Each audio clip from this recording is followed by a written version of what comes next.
Shalom, shalom Israël, shalom frères et sœurs. Comment ça va aujourd'hui? Moi, ça va bien. Je vous inviterai à ne pas oublier de mettre un j'aime sur la vidéo et de vous abonner à ma chaîne. C'est encourageant. Alors aujourd'hui, mon petit sujet, ce serait que, je ne sais pas si vous avez remarqué, mais les églises nous mentent. Ils nous mentent tout le temps. Premièrement, parce qu'ils nous font croire à un soi-disant Jésus blanc, okay, qui, premièrement, on sait qu'il n'est pas blanc, puis son nom, c'est même pas Jésus, son nom, c'est Yeshua. Il n'y avait pas de J dans le temps. Le J n'existait pas. Dans la langue hébreu, il n'y en a pas, c'est tout. C'est Yeshua, son nom, puis il n'était pas blanc, là. Il est venu au monde juste à côté de l'Afrique, là, il y a plus de 2000 ans de ça, là. Okay? Il n'y avait pas de mélange trop dans ce temps-là. Fait que, écoutez, faut se réveiller, là. OK? Puis, en plus de ça, OK, dans leur église, OK, dans les bâtiments qui font des prières bizarres, OK, c'est rempli de statues. Puis ces statues-là, ben, c'est des idoles. C'est des idoles. Puis, on peut pas prier à des idoles. OK? Les prêtres, les pasteurs, ils nous disent de prier à eux autres pour des choses différentes, là. OK? Ils disent de prier à la Vierge Marie quand on est confus, perdu ou quand ça ne va pas. Non, premièrement, la soi-disant Vierge Marie est plus vierge. Elle a eu d'autres fils, puis elle a eu des filles aussi. C'est quoi l'affaire, là? Deuxièmement, elle va faire quoi pour nous autres, elle? Elle, contrairement à Yeshua, est morte. Yeshua, lui, il a ressuscité. Il est revenu à la vie. Il est monté au Père, étant vivant. OK? Elle, Marie, est morte. Puis tout comme toutes nous autres, là, OK? Elle attend son jugement. Elle attend son jugement, là. OK? Alors, c'est quoi l'affaire, là? Pourquoi prier à quelqu'un qui est mort pour avoir des faveurs quand on peut prier à quelqu'un qui est vivant puis qui est connecté direct au Père? Comprenez-vous quelque chose là-dedans, là? OK? Ça, c'est qu'est-ce que les prêtres, les diacres, les pasteurs, les faux prophètes, c'est ça qu'ils nous disent de faire. Ils nous disent de prier à des morts. Ils nous disent de prier à des statues. Excusez-moi, j'ai un chat en gauche, non? Ils nous disent de prier à des statues. OK? À Joseph, la statue de Joseph, la statue de Pierre, Saint-Antoine, patati. Si on perd un objet quelconque, c'est de prier à Saint-Antoine ou je ne sais pas trop qui. Okay? Qu'est-ce qu'ils vont faire pour nous autres? Ils attendent tout le jugement comme nous autres. Ils sont morts déjà, là. Ils sont morts. Ils ne peuvent rien faire. Ils sont retournés en poussière, là. C'est quoi, là? C'est quoi l'affaire, là? Ils attendent tout le jugement. OK? Comme j'ai dit tantôt, ils nous font prier puis croire à un Jésus blanc qui aurait passé 40 jours dans le désert, à la grande chaleur, sans mélamine dans la peau. Ben voyons donc. Comment est-ce qu'il peut... Ils réussissent, là. Ils font une belle job pour nous faire croire ça, là. Parce qu'il y en a tellement, là. Beaucoup de Noirs pensent sérieusement qu'il est blanc. Écoutez, là. Mettez un blanc dans le désert.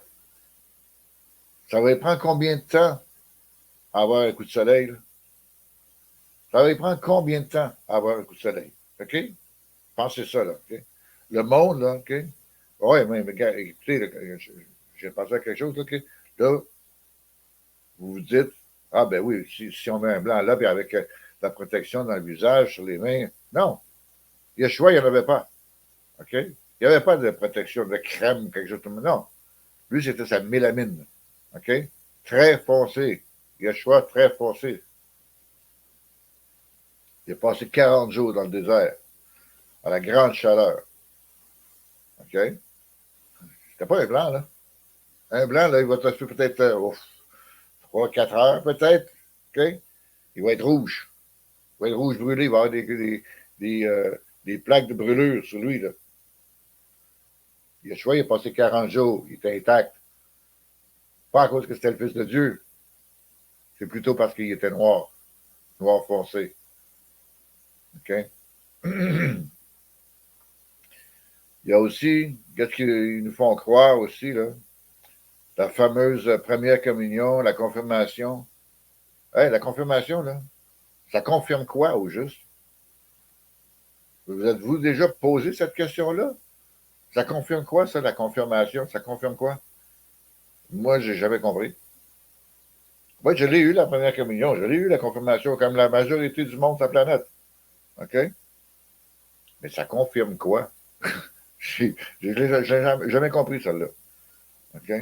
Il y a aussi le fameux purgatoire. C'est quoi ça, le fameux purgatoire? J'ai jamais vu ça dans la Bible. Là. Puis je lis plein de fois, la Bible, je l'ai lu plein de fois. Puis j'ai lu aussi dans les Apocryphes, c'est pas là non plus. Okay? C'est quoi ça, le purgatoire? Moi, là, quand j'étais jeune, quand j'étais enfant, là, okay, le purgatoire, ça me faisait peur. Aujourd'hui, ça me fait rire. Tellement des gros mensonges qui nous font, qui nous mettent dans la tête, OK, pour nous faire peur. OK? Oh, j'allais oublier. Huh. Le baptême de bébé. Ça sert à quoi, ça? Ça sert à quoi, le baptême de bébé?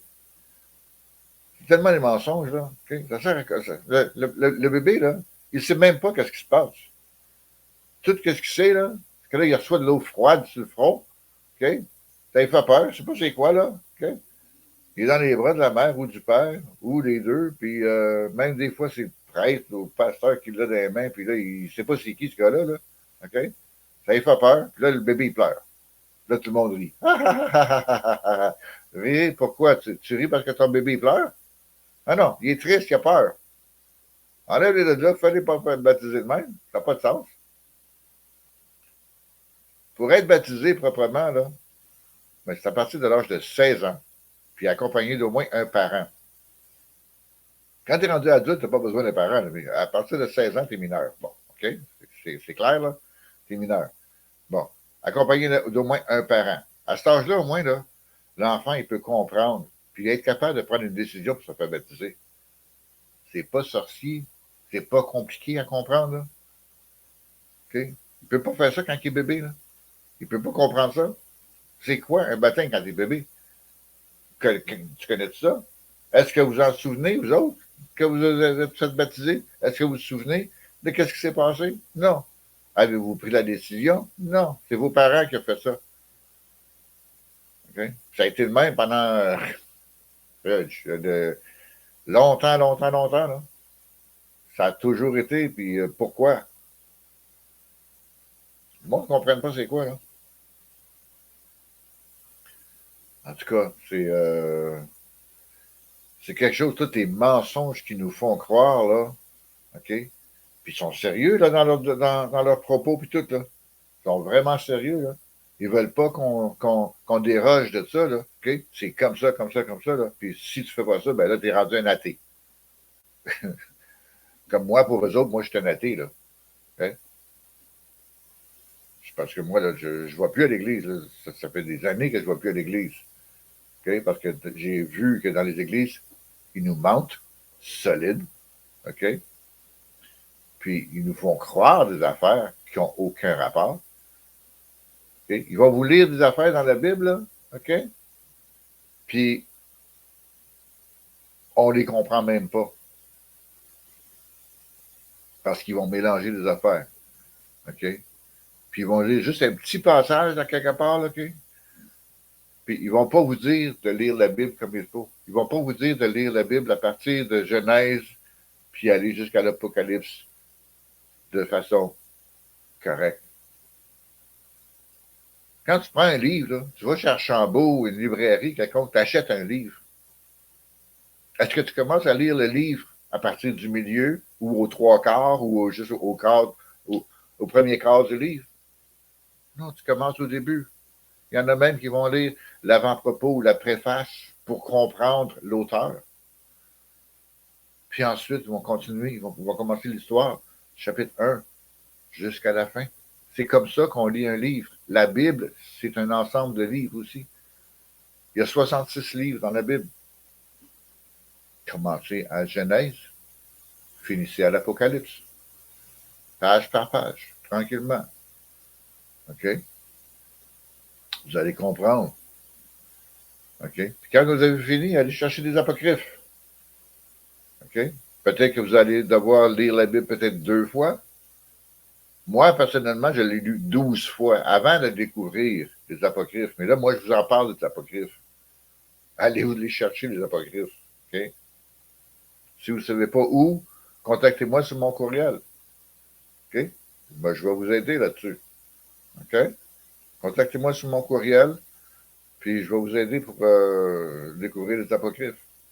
C'est vraiment pas complexe. Hein? OK? Alors, moi là-dessus, je vais vous laisser. N'oubliez pas de mettre un j'aime sur la vidéo et aussi de vous abonner à ma chaîne. Shalom.